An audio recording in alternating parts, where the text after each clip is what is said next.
الحمد لله وكفى وسلام على عباده الذين اصطفى أما بعد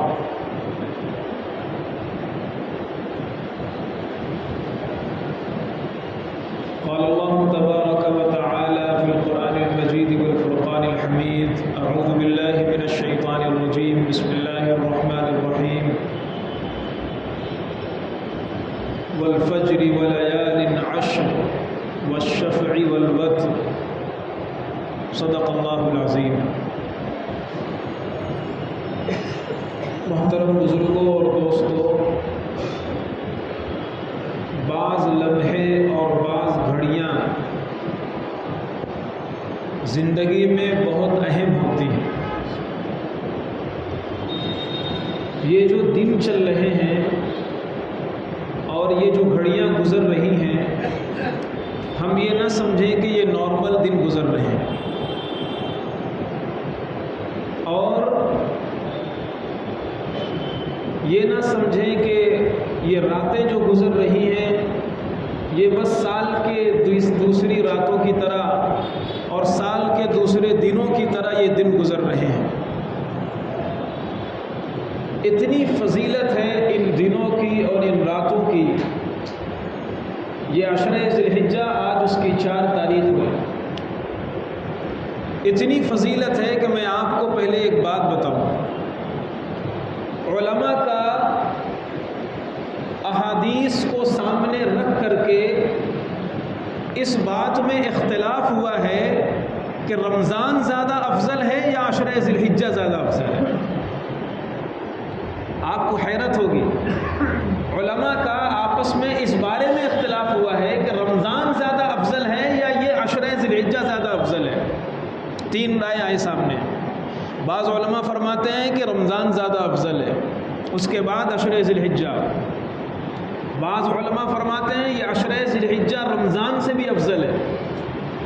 لیکن جو آخری رائے ہے، جو راجح رائے ہے، جو صحیح رائے ہے، جس کو بڑے بڑے محققین علماء نے بیان کیا اپنی کتابوں میں، علامہ ابن تیمیہ رحمہ اللہ نے، ملا علی قاری رحمۃ اللہ علیہ نے، وہ مسئلہ آپ کو سناؤں۔ انہوں نے محقق کر کے بتایا کہ عشرہ ذی الحجہ کے دن رمضان کے دنوں سے بھی زیادہ افضل ہے۔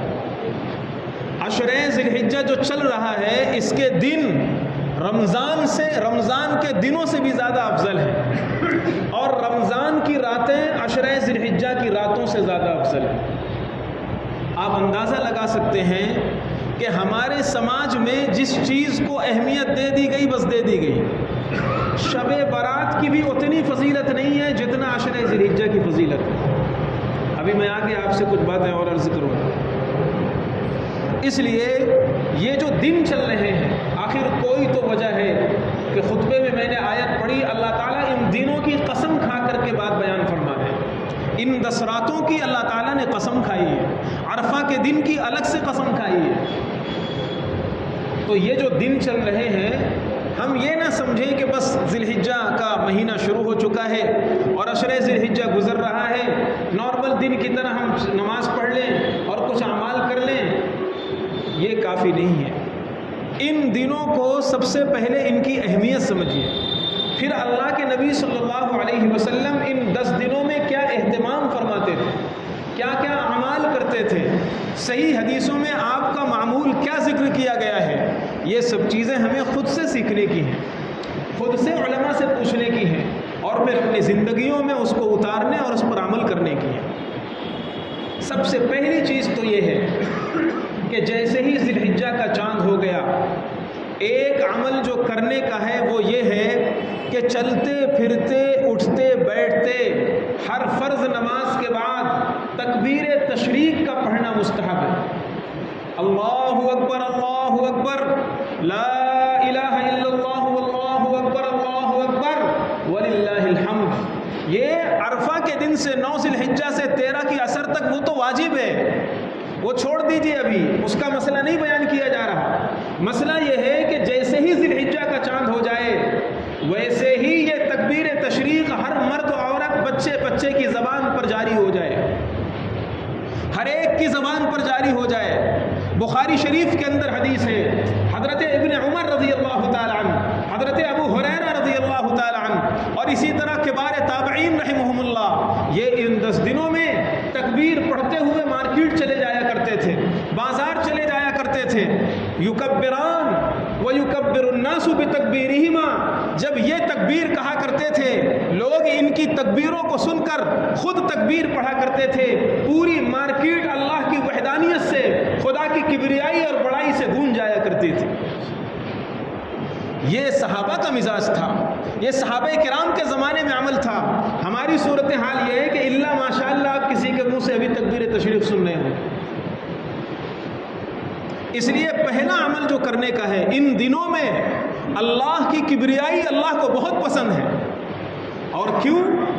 اللہ نے ہمیں محروم نہیں رکھا۔ حاجی حج کرنے جاتا ہے، احرام پہنتا ہے تو اسے تلبیہ سکھایا گیا، لبیک اللہم لبیک، تم پڑھو اور اللہ کی کبریائی بیان کرو، اللہ کی بڑائی بیان کرو۔ یہ تو اللہ کا پیار ہے، اللہ کی رحمت ہے کہ اللہ نے صرف حاجیوں کو یہ نہیں کہا کہ تم صرف میری بڑائی بیان کرو، بلکہ پوری دنیا کے تمام مسلمانوں کے لیے یہ تکبیر عطا فرما دی، اور فرمایا جب حاجی احرام پہن لے گا وہ اپنی تلبیہ پڑھتا رہے گا، وہ اللہ کی کبریائی کرتا رہے گا، تم یہاں رہ کر کے اللہ کی کبریائی بیان کرو اور تکبیر تشریق کا اہتمام کرو۔ اس لیے یہ مسئلہ خود سیکھو اور اپنے گھر والوں کو بتاؤ۔ یہ مستحب ہے، واجب نہیں ہے۔ اگر کوئی نہیں پڑھے گا تو گنہگار نہیں ہوگا، لیکن سال میں ایک موقع آتا ہے یہ مستحب پر عمل کرنے کا۔ اس لیے کوشش کیجئے، صحابہ کرام ہر فرض نماز کے بعد ان دنوں میں اس تکبیر کا اہتمام کیا کرتے تھے۔ آہستہ سے اپنے طور پر ہر بندہ پڑھ لے، اور راستہ چلتے ہوئے، اونچائی پر چڑھتے ہوئے، اونچائی سے نیچے اترتے ہوئے، گھر میں داخل ہوتے ہوئے، یہ تمام وہ جگہیں ہیں جہاں پر حضرات صحابہ کرام ان تکبیرات کا، تکبیر تشریق کا اہتمام فرمایا کرتے تھے۔ اس لیے ہم اس چھوٹی ہوئی سنت کو، اور بلکہ مجھے کہنے دیجئے مردہ سنت کو زندہ کریں گے انشاءاللہ۔ اس لیے کہ اس سنت پہ عمل بہت کم ہو رہا ہے، اس مستحب پہ عمل بہت کم ہو رہا ہے۔ اس لیے ہمیں اس کا اہتمام کرنا ہے کہ ہم آج سے، اور آج سے کیا پہلے سے ہمیں کرنا چاہیے، لیکن جتنے دن باقی رہ گئے ہیں ہم خود بھی اس پر عمل کریں گے اور اپنے بچوں کو بھی اس پر عمل کرائیں گے، گھر والوں کو بھی بتائیں گے۔ اسی طرح دیکھیے ایک دوسرا مستحب عمل ہے، وہ یہ ہے کہ جس کا قربانی کرنے کا ارادہ ہو، صحیح مسلم کی حدیث ہے، جس کا قربانی کرنے کا ارادہ ہو کا مطلب جس پر قربانی واجب ہو، وہ قربانی کرا رہا ہو، تو وہ ذی الحجہ کے چاند دیکھ کر کے قربانی ہونے تک اپنے بال اور ناخن وغیرہ کو نہ کاٹے۔ اب یہ والا جو عمل ہے بال اور ناخن نہ کاٹنا، یہ بھی مستحب ہے، واجب اور فرض نہیں ہے، لیکن ہر بندہ اس کی فکر میں لگا ہوا ہے۔ ہر بندے کو یہ اہتمام ہے کہ میں ناخن نہ کاٹ لوں ان دنوں میں، بال نہ کاٹ لوں ان دنوں میں، حالانکہ یہ بھی مستحب عمل ہے۔ اور دوسری طرف ایک مستحب عمل جس کی طرف ہمارا دھیان بھی نہیں جاتا ہے۔ اس لیے شریعت نے جب ایک درجے کی چیز بتائی ہو تو اس کو پھر اسی درجے پر رکھ کر کے عمل کیا جاتا ہے۔ اور تو دوسرا جو مستحب عمل ہے وہ یہ ہے کہ جس پر قربانی ہے، مرد ہو یا عورت، وہ بال نہ کاٹے ان دنوں میں، ناخن نہ کاٹے ان دنوں میں، چاند نکلنے سے پہلے اسے اپنے بال ناخن وغیرہ سے فارغ ہو جانا چاہیے۔ لیکن بچے یا جس پر قربانی نہیں ہے ان کے بال کاٹ سکتے ہیں، ان کے ناخن کاٹ سکتے ہیں، کوئی حرج کی بات نہیں۔ اسی طرح اگر غلطی سے کسی کے بال کاٹے ہوئے، ناخن کاٹے ہوئے بہت دن ہو گئے تھے، مثلا 40 دن ہو گئے تھے، بدن کے بال کاٹے ہوئے یا ناخن کاٹے ہوئے، اور اتفاق سے سفر میں تھا، پریشانی تھی یا کسی بیماری میں تھا، چاند ذی الحجہ کا نکل آیا اور وہ بال ناخن نہیں کاٹ پایا، تو اب اس پر واجب ہے بال کاٹنا، اس پر لازم ہے بال کاٹنا۔ 40 دن سے زیادہ اپنے بدن کے بالوں کو چھوڑ دینا یا اپنے ناخن کو چھوڑ دینا، یہ نبی پاک صلی اللہ علیہ وسلم کا طریقہ نہیں ہے۔ حضرت انس فرماتے ہیں رضی اللہ تعالی عنہ کہ نبی پاک صلی اللہ علیہ وسلم نے ہمارے لیے زیادہ سے زیادہ 40 دن کی لمٹ مقرر کی تھی، اس کے بعد ناخن نہ کاٹنا، بال نہ کاٹنا مکروہ تحریمی ہے، گناہ کا کام ہے۔ آج نوجوان فیشن کے نام پر اپنے ناخن بڑھاتا ہے، انگوٹھے کے ناخن دیکھ لو، انگلی کے ناخن دیکھ لو، خاص طور پر موبائل شاپ میں بیٹھنے والے نوجوان موبائل کا کام کرنے والے نوجوان بڑے بڑے ناخن. میں نے پوچھا کیا بات ہے بھائی یہ ناخن کیوں؟ کہنے لگے مفتی صاحب وہ کور کھولنا پڑتا ہے, کانچ کھولنا پڑتا ہے. خدا کے بندے کور کھولنے کے لیے دوسرے اوزار رکھو, کور کھولنے کے لیے دوسری چیزیں استعمال کرو. جب تمہارے پیغمبر نے کہہ دیا 40 دن کے اوپر ناخن بڑھانا مکروہ تحریمی ہے, ناجائز ہے, ہماری ہمت کیسے ہوتی ہے کہ یہ ناخن بڑھے اور فیشن کے نام پر بڑھے؟ اس لیے اگر کسی پر 40 دن کا عرصہ گزر گیا ہے, 40 دن کا وقفہ گزر گیا ہے اور بال اور ناخن وغیرہ غلطی سے نہیں کاٹ پایا تو اس پر واجب ہے, اس کے لیے مستحب نہیں ہے کہ وہ ذی الحجہ میں بال نہ کاٹے, اس پر واجب ہے کہ وہ اپنے بال اور ناخن وغیرہ کی صفائی کرے. اسی طرح یہ دوسرا عمل, میں نے جلدی چند اعمال ہیں ان دنوں کے, میں سوچ رہا ہوں جلدی یہ باتیں آ جائیں. تو دوسرا مستحب عمل یہ ہے کہ ان دنوں میں جس کو قربانی کرنا ہے وہ بال ناخن نہ کاٹے. ایک مسئلہ اور یہاں پر لوگ پوچھتے ہیں, اس کو بھی ذکر کرتا ہوں. مفتی صاحب کب تک نہ کاٹے؟ مان لیجئے میری قربانی دوسرے دن ہے, میں اپنی قربانی پہلے دن نہیں کرا رہا, دوسرے دن میری قربانی ہو رہی ہے, تو کیا میں اپنے بال ناخن پہلے دن کاٹ سکتا ہوں یا نہیں کاٹ سکتا, یا مجھے دوسرے دن کا یا تیسرے دن کا ویٹ کرنا پڑے گا؟ یہ مسئلہ بھی لوگ پوچھتے ہیں. اللہ کے نبی صلی اللہ علیہ وسلم نے صحیح مسلم کے اندر جو حدیث ہے اس میں الفاظ ہیں آقا کے کہ بال اور ناخن نہ کاٹے حتی یضحیہ, یہاں تک کہ اس کی قربانی نہ ہو جائے. اس لیے بہتر تو یہی ہے کہ جب تک اپنی قربانی نہیں ہو جاتی, چاہے وہ پہلے دن ہو, چاہے وہ دوسرے دن, چاہے تیسرے دن, جب تک آدمی بال وغیرہ نہ کاٹے. اسی لیے عام حالات میں پہلے دن قربانی کرانا زیادہ افضل ہے, نارمل حالات میں پہلے دن قربانی کرانا زیادہ افضل ہے. اس لیے اگر کوئی کسی کی قربانی دوسرے دن ہے تو وہ کوشش کرے کہ دوسرے دن بال کاٹے, لیکن اگر اس نے پہلے دن کاٹ لیا تو کوئی گناہ نہیں ہے, رتی برابر اسے گناہ نہیں ملے گا, بالکل جائز عمل ہے, کوئی حرج کی بات نہیں. اس لیے کہ یہ مستحب ہے, کر لو تو ثواب ہے, نہ کرو تو کوئی گناہ نہیں ہے. یہ مسئلہ ہو گیا. تیسرا عمل جو ان دنوں میں بہت اہتمام سے کرنے کا ہے, جس کو ایک سنت نبی کی چھوڑ دی گئی گویا کہ, وہ روزہ رکھنے کا عمل ہے. ابو داؤد کی حدیث ہے جس کو شیخ البانی نے اور دوسرے لوگوں نے صحیح قرار دیا ہے, محققین کی جماعت نے. کان النبی صلی اللہ علیہ وسلم یصوم 9 ذی الحجہ, کہ اللہ کے پیغمبر صلی اللہ علیہ وسلم ان 9 دنوں کا مسلسل روزہ رکھا کرتے تھے, 1 ذی الحجہ سے لے کر کے 9 ذی الحجہ یوم عرفہ تک. اور ترمذی اور نسائی کے اندر, مسند احمد کے اندر حضرت حفصہ رضی اللہ تعالی عنہا کی حدیث ہے, وہ فرماتی ہیں نبی نے پوری زندگی اس عمل کو نہیں چھوڑا. 5 لم یدعہن, کہ 5 چیزیں ایسی ہیں جو میرے سردار نے, میرے نبی نے کبھی نہیں چھوڑی. ان میں سے ایک عمل ہے ذی الحجہ کے روزے رکھنا. کون رکھتا ہے, کون پوچھتا ہے علماء سے؟ ہم نے یہ سمجھ لیا کہ ہم نے اپنے مطلب کا دین سیکھ لیا ہے. نبی پاک صلی اللہ علیہ وسلم کی یہ سنت شاید اللہ ماشاءاللہ کوئی عمل کرتا ہو. اس لیے جیسے ہم شب برات کا روزہ رکھتے ہیں, محرم کے روزے رکھتے ہیں, یوم عرفہ کا روزہ رکھتے ہیں, نبی کی پوری زندگی کی سنت ہے ذی الحجہ کے روزے رکھنا.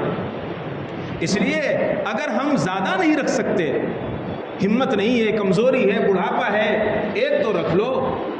پھر اللہ کے نبی صلی اللہ علیہ وسلم نے ایک روزے کا بھی ثواب بیان فرمایا ذی الحجہ کے ان 9 دنوں میں ایک دن کا روزہ تعدل صیام سنۃ, 1 سال کے روزہ رکھنے کے برابر ثواب ملے گا. ایک دن کا روزہ, اگر کوئی ان 9 دنوں میں ایک دن کا روزہ رکھتا ہے, نبی نے ارشاد فرمایا 1 سال روزہ رکھنے کے برابر اسے ثواب ملے گا. اور تو اس لیے تیسرا عمل جو ہے وہ روزہ رکھنے کا ہے, نفلی روزہ رکھنے کا, جس سے جتنا ہو سکے, کوئی واجب نہیں ہے, کوئی لازم نہیں ہے, لیکن نبی کا عمل ہے, پوری زندگی کا معمول ہے. اس لیے ایک عاشق کے لیے, ایک نبی کے مستانے اور دیوانے کے لیے یہ سزاوار نہیں ہے کہ وہ یوں ہی روزہ چھوڑے اور زندگی میں کبھی بھی عمل نہ کرے. نبی پاک صلی اللہ علیہ وسلم کی اس سنت کو زندہ کرنا چاہیے. تو تیسرا عمل میں نے بتایا کہ تیسرا عمل ان ذی الحجہ کے دنوں میں روزہ رکھنے کا ہے. اور چوتھا عمل, اللہ کے پیغمبر صلی اللہ علیہ وسلم نے ارشاد فرمایا ما من ایام العمل الصالح فیہن احب الی اللہ من ایام هذه العشر, کثرت سے عبادت کرنا ان 10 دنوں میں اللہ کو بہت پسند ہے. امام اوزاعی فرماتے ہیں، شعب الایمان للبیہقی کے اندر حدیث ہے کہ قبیلہ بنو مخزوم کے ایک شخص نے مجھے یہ حدیث سنائی، وہ فرماتے ہیں کہ اس میں اگر کوئی چھوٹا عمل بھی نیک کرتا ہے تو دوسرے دنوں میں راہ خدا میں جہاد کے برابر ثواب ملتا ہے، دوسرے دنوں میں راہ خدا میں قتال کے برابر اسے ثواب ملتا ہے۔ اسی شعب الایمان للبیہقی کے اندر حدیث ہے، اگر کوئی ان دنوں میں ایک مرتبہ سبحان اللہ پڑھتا ہے تو دوسرے دنوں میں 700 مرتبہ سبحان اللہ پڑھنے کے برابر ثواب ملتا ہے۔ ہم رمضان کی فضیلت تو جانتے ہیں، ان فضیلتوں کو نہیں جانتے، اس لیے تیسرا چوتھا جو عمل ہے ہمارے کرنے کا، کثرت سے عبادت کرو، جتنا ہو سکے تلاوت کرو، جتنا ہو سکے تسبیحات پڑھو۔ ابھی کیا پڑھنا ہے وہ میں آگے انشاءاللہ بتاؤں گا، لیکن عبادت کی کثرت یہ خود ان دنوں میں مطلوب ہے، محبوب ہے، اور حدیثوں سے ثابت ہے، صحابہ کے عمل میں شامل ہے، اس لیے ہمیں کثرت سے عبادت کرنا چاہیے، اپنی تلاوت بڑھا دینی چاہیے، نفلیں بڑھا دینی چاہیے، اور اعمال بڑھا دینے چاہیے، فرائض کا اہتمام کرنا چاہیے، نمازیں بالکل ایک بھی نماز چھوٹنے نہ پائے ایسا اہتمام کرنا چاہیے، گھر میں نماز نہ پڑھے تکبیر اولیٰ کے ساتھ مسجد آنا چاہیے۔ ان دنوں میں اللہ کی وحدانیت، اللہ کی کبریائی اور اللہ کی عبادت اور اللہ کی بڑائی، اس میں اپنے آپ کو کھپا دو۔ جیسے ہم رمضان میں چینج ہو جاتے ہیں، مسجدیں بھر جاتی ہیں، تھوڑا ان دنوں کے اندر بھی تبدیلی پیدا کیجیے، لگے کہ ہاں یہ بھی کوئی مخصوص دن چل رہے ہیں، اللہ کی طرف سے کچھ رحمت کے دن چل رہے ہیں، اس لیے انفرادی طور پر اپنے اپنے اعمال، نفلی اعمال بڑھا دیجیے، اور ان راتوں کو بھی ہلکا مت سمجھیے۔ اللہ کے پیغمبر صلی اللہ علیہ وسلم نے ارشاد فرمایا، ذی الحجہ کی رات ایسی ہے جیسے شب قدر کی رات، ذی الحجہ کی رات ایسی ہے جیسے شب قدر کی رات۔ اتنی فضیلت والی راتیں، اتنی عظمت والے دن چل رہے ہیں، تھوڑا مسجدوں کو آباد کیجئے، بیٹھیے مسجدوں میں، تلاوتیں، ذکر، اذکار زیادہ سے زیادہ کیجئے، اپنے گھر والوں کو بھی یہ بتائیے، سکھائیے کہ یہ ادھر ادھر کی باتوں میں ضائع کرنے والے دن نہیں چل رہے ہیں۔ ان دنوں میں عرفہ کا دن آنے والا ہے، ان دنوں میں قربانی کے ایام آنے والے ہیں، اللہ کی کبریائی وحدانیت کے نام پر ایک دن میں کروڑوں کروڑ جانیں اللہ کے لیے قربان ہو جائیں گی۔ اللہ کو بہت پسند ہے یہ، اس لیے اللہ کی طرف سے ان دنوں میں خصوصی انعام چل رہا ہے، خصوصی رحمت برس رہی ہے، اس لیے چوتھا عمل جو کرنے کا ہے وہ ہے کثرت عبادت، اور کثرت عبادت میں کوئی خاص عبادت فکس نہیں ہے۔ آپ صلاۃ التسبیح روز پڑھ لیجئے، صلاۃ التسبیح پڑھنے کا اہتمام کیجئے، نفلی اعمال کا اہتمام کیجئے، رات کے کچھ حصے کو جاگنے کا اہتمام کیجئے۔ عشاء کی نماز کے بعد آپ تھوڑا سا جاگ لیجئے اور کوشش کر کے تہجد میں اٹھ جائیے، اور جب آپ روزہ رکھیں گے تو سحری میں اٹھیں گے انشاءاللہ۔ اس لیے اگر روزہ رکھنے کا معمول آپ بنا لیں گے ان دنوں میں تو سحری بھی ہو جائے گی، تھوڑا سا رات کا جاگنا بھی ہو جائے گا، اس لیے اہتمام کیجئے ان دنوں کا اور ان راتوں کا۔ پھر پانچویں چیز، ان دنوں میں اور ان راتوں میں پڑھنا کیا ہے، کرنا کیا ہے۔ بخاری شریف کے اندر حدیث ہے، اور بھی دوسری جگہ صحیح حدیث ہے، اللہ کے پیغمبر صلی اللہ علیہ وسلم نے خود اعمال بتلائے ہیں کیا پڑھنا ہے۔ فَأَكْثِرُوا فِيهِنَّ مِنَ التَّسْبِيحِ وَالتَّحْمِيدِ وَالتَّكْبِيرِ وَالتَّهْلِيلِ۔ اللہ کے پیغمبر نے فرمایا جب یہ عشرہ ذی الحجہ شروع ہو جائے تو تم اللہ کی پاکی اور کبریائی اور سبحان اللہ کی کثرت شروع کر دینا۔ جب یہ دن عظمت والے شروع ہو جائیں تو ایک تو سبحان اللہ کی کثرت شروع کر دینا، دوسرے الحمدللہ کی کثرت شروع کر دینا، تیسرے لا الہ الا اللہ کی کثرت شروع کر دینا، اور چوتھے اللہ اکبر کی کثرت شروع کر دینا، اللہ تعالیٰ کی کبریائی اور بڑائی کی کثرت شروع کر دینا۔ اور علماء فرماتے ہیں کہ کسی چیز کو کثرت کب کہیں گے، زیادہ کب کہیں گے، جب وہ 300 مرتبہ پڑھ لی جائے۔ اگر کسی چیز کو 300 مرتبہ آپ نے پڑھ لیا، کسی تسبیح کو، کسی ذکر کو، تو اب علماء فرماتے ہیں تم نے زیادہ پڑھ لیا، یہ کثرت میں شامل ہو گیا، اور 300 سے نیچے اگر ہے تو ابھی یہ کثرت میں شامل نہیں ہے۔ اس لیے تیسرا کلمہ ان دنوں میں خاص طور پر، تیسرے کلمے میں سبحان اللہ بھی ہے، الحمدللہ بھی ہے، لا الہ الا اللہ بھی ہے، اس لیے تیسرا کلمہ کم سے کم 300 مرتبہ پڑھو ان دنوں میں، چاہے رات میں پڑھ لو چاہے دن میں پڑھ لو۔ اور اگر زیادہ پڑھ لو تو بہت اچھی بات ہے، جتنا گڑ ڈالو گے اتنی چائے میٹھی ہوگی، جتنا زیادہ پڑھو گے اللہ کی رحمت سے اتنا ہی امید بھی ہے۔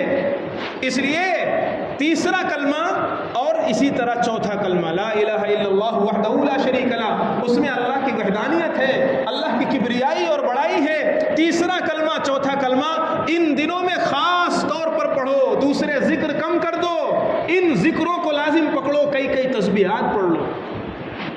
اللہ کو یہ بہت پسند ہے۔ نبی پاک صلی اللہ علیہ وسلم نے ارشاد فرمایا جب یہ دن شروع ہو جائے تو ان دنوں میں تسبیحات کا اہتمام کرو، اللہ کی لا الہ الا اللہ کا اہتمام کرو، اور اللہ کی کبریائی کا، اللہ اکبر کا اہتمام کرو، سبحان اللہ کا اہتمام کرو۔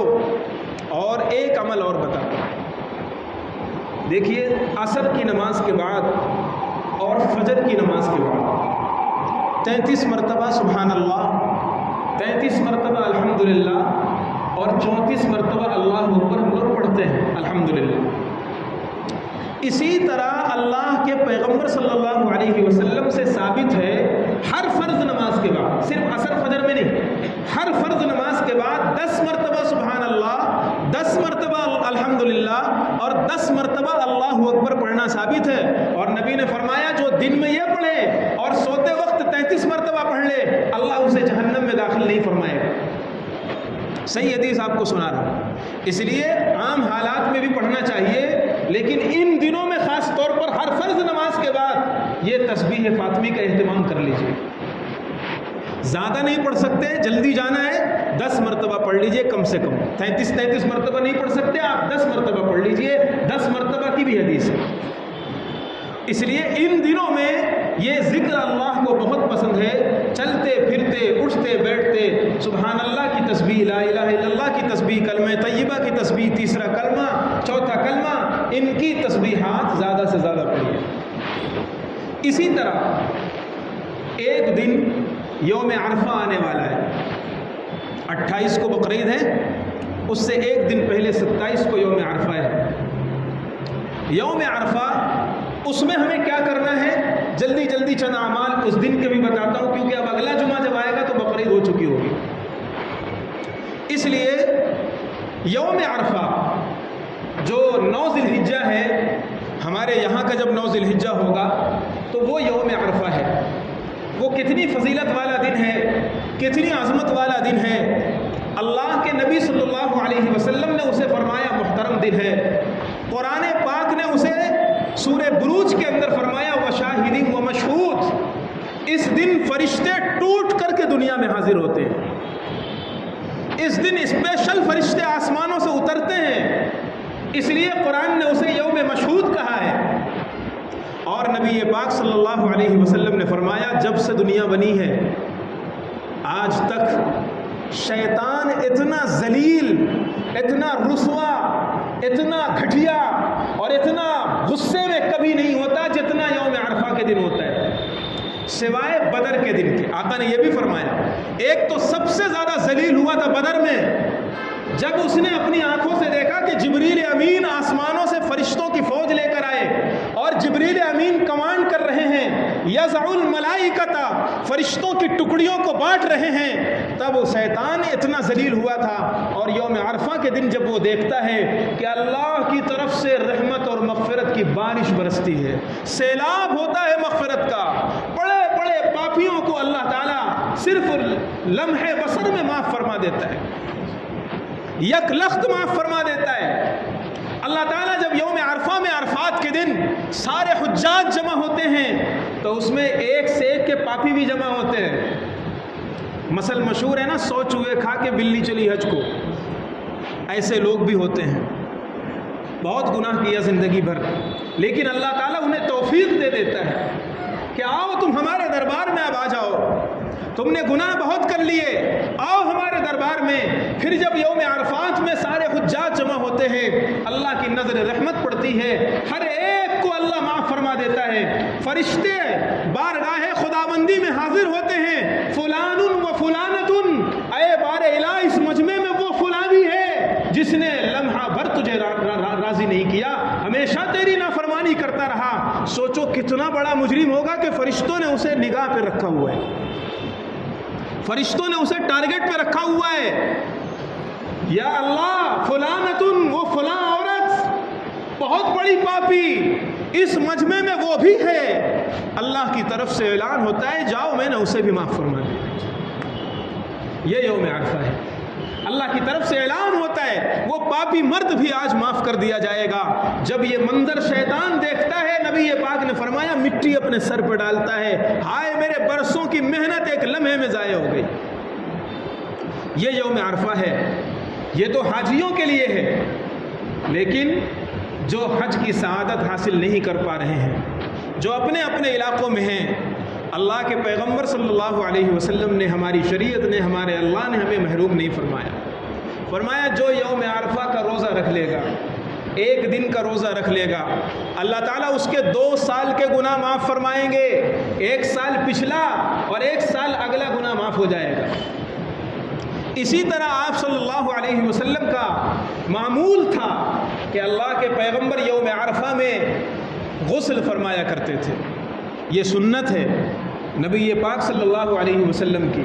اس لیے جب یوم عرفہ کا دن آئے 9 ذی الحجہ، تو سنت کی نیت سے غسل کرنا۔ آپ روز نہاتے ہوں گے، ممبئی والے اکثر غسل کرتے ہیں، روز نہاتے ہیں، لیکن عادت کی نیت سے نہیں، سنت کی نیت سے نہانا، کہ آج یوم عرفہ ہے، آج نبی کی سنت ہے غسل کرنا، اس لیے ہم غسل کر رہے ہیں۔ تو اس لیے یوم عرفہ میں اگر کوئی غسل کرنا چاہیے تو سنت کی نیت سے غسل کرے۔ ایک عمل تو یہ ہے۔ دوسرا عمل یہ ہے کہ روزہ رکھے، 1 دن کا روزہ ہے، بس 1 دن کا روزہ، اس سے پہلے جتنے چاہے روزے رکھ لے، 9 دن پورا رکھ سکتا ہے، وہ بھی سنت ہے۔ اس کے بعد تو بقرعید کے دن روزہ رکھنا حرام ہے، اس لیے 1 دن روزہ رکھے، 1 دن روزے کا ثواب 1 سال پچھلا اور 1 سال اگلا گناہ اللہ تعالیٰ معاف فرما دیں گے۔ تیسرا عمل جو یوم عرفہ کے کرنے کا ہے، دعا بہت قبول ہوتی ہے۔ خود اللہ کے پیغمبر نے فرمایا خیر الدعاء دعاء یوم عرفہ، بہترین دعا عرفہ کے دن کی دعا ہے، اس لیے وہاں حاجی دعا کریں گے، اور یہاں ہمیں حکم ہے کہ تم عرفہ کے دن اللہ کو کثرت سے یاد کرو اور اللہ کے سامنے کثرت سے ہاتھ پھیلاؤ۔ جب خدا وہاں نوازے گا تو یہاں بھی نوازے گا۔ اللہ کو غیرت آتی ہے، اللہ لاج رکھتا ہے ان اٹھے ہوئے ہاتھوں کی۔ جب اللہ دیکھتا ہے لاکھوں کا مجمع، کپڑا میرے حکم کے مطابق اتر گیا، غیر سلی چادریں اپنے بدن پر ڈال کر کے، بہت بڑے بڑے پیسے والے، راحت و آرام والے، جو 1 گلاس پانی بھی بوتل سے خود نہیں نکالتے تھے، ان کے نوکر ان کو پانی نکال کر کے دیتے تھے، جو ذرا سے پیدل چلنا گوارا نہیں کرتے تھے، لیکن آج اللہ کی یاد میں، خدا کے حکم کے آگے، عرفات کی وادیوں میں اور عرفات کے میدان میں پڑے ہوئے ہیں اور اللہ کے سامنے ہاتھ پھیلا رہے ہیں۔ کوئی سسکیاں لے رہا ہے، کوئی اپنا ماضی یاد کر رہا ہے، کوئی کسی گناہ کو یاد کر کے رو رہا ہے، کوئی کسی پاپ کی معافی مانگ رہا ہے۔ اللہ کو بڑی غیرت آتی ہے، اللہ کو بڑا پیار آتا ہے، اور اللہ ان حاجیوں کی برکت سے پوری دنیا کے مسلمانوں پر رحمت اور پیار کی نظر ڈالتا ہے۔ اس لیے جب یوم عرفہ آئے تو تھوڑا سا وقت فارغ کر لو، بقرعید کی تیاری پہلے کر لو، تھوڑا سا وقت فارغ کر کے آ جاؤ مسجد اور دعا کا اہتمام کرو، اللہ کے سامنے ہاتھ پھیلاؤ اور اپنی بندگی اور اپنی عاجزی خدا کے سامنے ظاہر کرو۔ بہت سے لوگ کہتے ہیں مفتی صاحب دعا مانگنا نہیں آتا ہے، کہتے ہیں لوگ، اس لیے بتا رہا ہوں، دعا مانگنا نہیں آتا، ہاتھ اٹھاتے ہیں اور تھوڑی دیر مشکل سے 1 منٹ دعا جو ماں باپ نے بچپن میں یاد کرا دی تھی وہ چلتی ہے، پھر پتہ ہی نہیں چلتا کیا مانگے۔ تو اس کے لیے بہتر طریقہ یہ ہے کہ حضرت تھانوی رحمۃ اللہ علیہ کی ایک کتاب ہے، اس کا نام ہے مناجات مقبول ہے، موبائل پر بھی PDF مل جائے گی اور باہر مارکیٹ میں بھی مل جائے گی، ممبئی وغیرہ میں۔ اس میں حضرت نے نبی پاک صلی اللہ علیہ وسلم کی مانگی ہوئی اکثر دعاؤں کو ایک کتاب میں جمع کر دیا ہے۔ اس لیے ہم نہیں مانگ سکتے، ہمارے نبی نے ہمارے لیے مانگ لیا، اب ان دعاؤں کو ہم مانگ لیں اور پڑھ لیں یہ کہہ کر کہ اے اللہ ہم ان دعاؤں کو مانگ رہے ہیں، پڑھ رہے ہیں، تو امید رکھیے اللہ تعالیٰ اسے بھی قبول فرمائے۔ تو یا تو یہ کر لیں۔ تیسرا عمل میں نے بتایا کہ اس دن دعا کثرت سے کیجیے، اور چوتھا عمل یوم عرفہ کے دن جو خاص کرنے کا ہے، وہ ایک عمل بہت اہم ہے، وہ یہ ہے کہ اللہ کو اس دن کلمہ بہت پسند ہے، یعنی وحدانیت کا کلمہ۔ توحید کا کلمہ. اس لیے اس دن چوتھے کلمے کا اہتمام بہت زیادہ کیجیے. لا الہ الا اللہ وحدہ لا شریک لہ والا جو کلمہ ہے اکثر مسلمانوں کو الحمدللہ یاد ہے. وہ کلمہ اس دن کثرت سے پڑھتے رہیے, دعا کرتے رہیے اور کلمہ پڑھتے رہیے, دعا کرتے رہیے, کلمہ پڑھتے رہیے. تو اس دن اپنے آپ کو عبادت میں کھپا دینا یہ بہت مستحب عمل ہے اور بہت بہتر عمل ہے. اور بھی چیزیں ہیں لیکن میں چاہ رہا ہوں آگے کی ایک دو باتیں آپ کے سامنے آ جائیں. پھر جو عرفہ کے دن کے بعد جو رات آئے گی یعنی بقرعید والی رات, وہ رات بکرا خریدنے میں ادھر ادھر مت ضائع کیجیے گا. جیسے عید کی رات کی فضیلت ہے ایسے بقرعید کی رات کی فضیلت ہے. نبی پاک صلی اللہ علیہ وسلم نے ارشاد فرمایا من قام لیلۃ العیدین, جو عیدین کی ان راتوں کو جاگ لے گا, عبادت کر لے گا, میدان محشر میں اس کا دل مردہ نہیں ہوگا, خدا کے سامنے صحیح سوالوں کا جواب دے پائے گا, میدان محشر میں قبر میں صحیح سوالوں کا جواب دے پائے گا, اس کا دل نہیں مردہ ہوگا, غافل نہیں ہوگا. اس لیے ایک رات کی بات ہے, 2-4 گھنٹوں کی بات ہے. آپ شروع رات میں تھوڑی سی عبادت کر لیجئے, مغرب کے وقت سے وہ رات شروع ہو جائے گی. مغرب بعد سے آپ رات جاگنا شروع کر دیجئے, عشاء کے بعد تھوڑے سے اعمال کر کے سو جائیے. آپ کو کوئی نہیں کہہ رہا آپ پوری رات جاگیے, 2-3 گھنٹے سو کر کے پھر صبح کے ٹائم اٹھ جائیے, تہجد پڑھ لیجئے, کچھ اعمال کر لیجئے اور عشاء اور فجر باجماعت پڑھیے. اللہ تعالیٰ پوری رات جاگنے کا ثواب آپ کو عطا فرما دے گا. اس لیے جو رات آئے گی وہ رات بھی کم اہم نہیں ہے, اس کو ضائع مت کیجیے ادھر ادھر گھومنے میں, بکرے گھمانے میں اور ادھر ادھر تیاری کرنے میں. سب تیاریاں پہلے کر لیجیے. اس لیے جو رات آئے گی وہ رات بھی عبادت کی ہے, وہ رات بھی جاگنے کی ہے. دعا کریں کہ اللہ تعالی ہمیں عمل کی توفیق عطا فرمائے. قربانی کے بہت ضروری مسئلے ہیں جو بتانے ہیں, لیکن یہ دن ایسے ہیں کہ ابھی ان کی فضیلت چل رہی ہے اور یہ اعمال چل رہے ہیں. اگر ہم جاگ لیں گے, کر لیں گے تو ہم یہ فائدہ حاصل کر لیں گے انشاءاللہ. قربانی کے موقع پر کچھ قربانی کے ضروری مسائل یا چیزیں بیان کی جائیں گی, اور جس کو کوئی چیز پوچھنا ہو وہ بلا تکلف پوچھے. میں انشاءاللہ 10 منٹ نماز کے بعد بھی بیٹھنے کی کوشش کروں گا. قربانی سے متعلق, ان ایام سے متعلق یا کسی بھی مسئلے سے متعلق کسی کو کوئی سوال کرنا ہے میں بیٹھوں گا آج انشاءاللہ. آپ لوگ بلا تکلف سوالات کیجئے, پوچھئے, کیونکہ قربانی کے ضروری مسائل بیان کرنے کا موقع مجھے نہیں مل پایا, اس لیے آپ حضرات پوچھ لیجئے, جس کو جو ضروری وہ پوچھے. سنتیں پڑھ لیجئے.